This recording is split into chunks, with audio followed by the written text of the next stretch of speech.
Located between the orbits, the ethmoid bone makes up a portion. I'm going to stop it there because it goes on to describe some things, but that's what I wanted to show you. And now next what I'm going to show you is how when you breathe, your skull bones are not stuck together. They're sutured, and they're sutured so that if you get struck in the head or you fall on your head, you won't crack your skull. These sutures will move.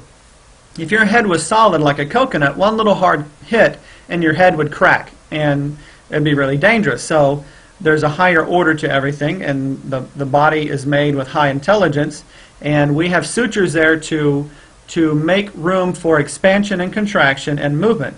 So when we breathe, since our sinuses are inside our skull, they're like little balloons, our skull actually moves slightly. It moves ever so slightly. It doesn't move too much because we'd see that. But the expansion allows those sutures and the sphenoid bone to move. And the next video I'm going to show you is you had to look really close. It's going to show you how the sphenoid bone moves when you breathe. And the cool thing to me is it looks just like an owl in flight. It's ever so slight, but you can see the movement of the wings flapping and everything.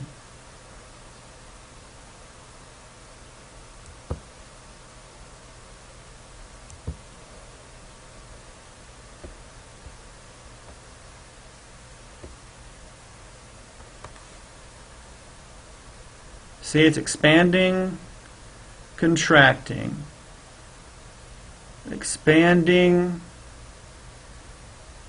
contracting, just like an owl would be through flight. So that's pretty cool to me.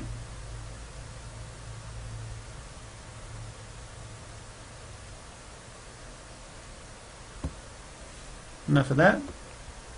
The owl mystically is also associated with being able to see in the dark. And from my shamanic study, one of my favorite interpretations of shaman is one who sees in the dark. So once you start to wake up to the deception of what's happened to us, you begin to see in the dark. You begin to illuminate the darkness and the ignorance of the people around you, but first you have to illuminate that within yourself.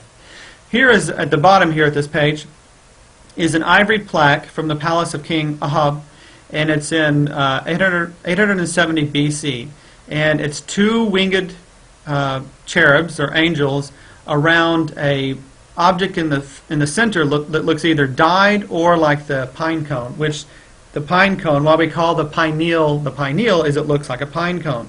So again, here we have this old representation, very old plaque representing that part of the brain. Again, just awesome to me. So let's go over the pituitary gland a little. The pituitary gland is the two tablets that the Ten Commandments or the hormones are written upon. You can see here that there's an anterior and a posterior part of the pituitary gland.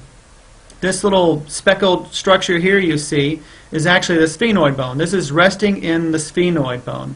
And the hypothalamus, which is in charge of turning nerve signals into chemicals, gives signals to the pituitary, which then gives signals to the other endocrines. And that's really significant because every endocrine is associated with a chakra. So if you can control someone's endocrine system, you can control their chakra system, whether it's open or closed. And if you want to become self-empowered, it's ideal that you actually take control of your own chakra system, your own emotions, and your own chemicals. That's the path of empowerment. You take it on yourself. Here you see a side view. You see right where the pituitary falls below, the hypothalamus just below it, and it's right behind the eye. So that's why it's associated with the third eye. Notice here, this is supposed to be the Ark of the Covenant, and you have a little preacher guy before offering incense and prayers. But look at his hat. I found lots of pictures, and these hats always look like mushrooms. And if you look at the pituitary, you turn it upside down, it looks like a mushroom. It has a very smooth shape like a mushroom. And it's known that psychedelics, shrooms, open up the pituitary gland. They open it up and you start seeing visuals and tracers and stuff like that. It's because you blow open the pituitary gland. Of course, to me, this is something you don't want to play with because it can throw you into illusion just as much as being misled by others. So some people usually come across practicing and playing with this a little bit. But if you stick with it too much, you can begin to deceive yourself and fall into your own illusion. So ideally, as you master the ability to release the hormones, they can open up your third eye without having to use an external drug that is uncontrollable. Moses, which means carrying in water, carries the commandments, the hormones, down from the top of the mountain to the rest of the endocrine system, to the chakra system.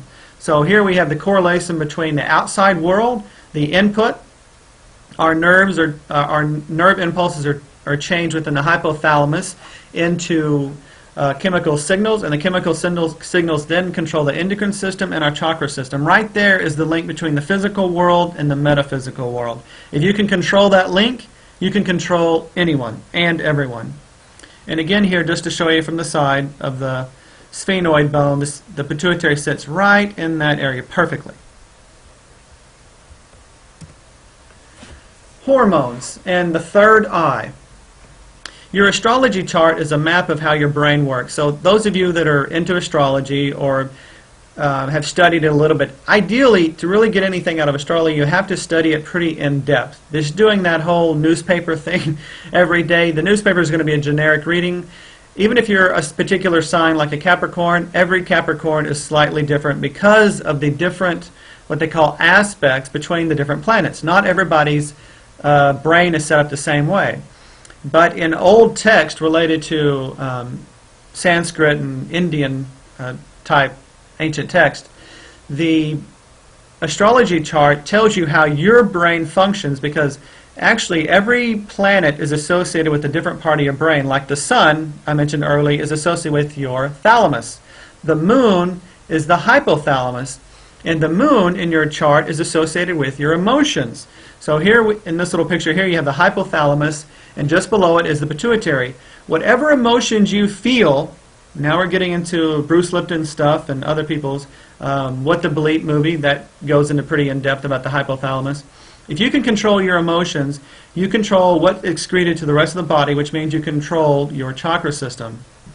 So the moon is associated with the hypothalamus, and it controls the pituitary gland, which controls everything else. The hypothalamus equals the link between your nervous system and your endocrine system. So the hypothalamus says, hey, I'm in stress, so it releases the hormone to the pituitary, which maybe releases it to the adrenals, and then you go through a whole stress response.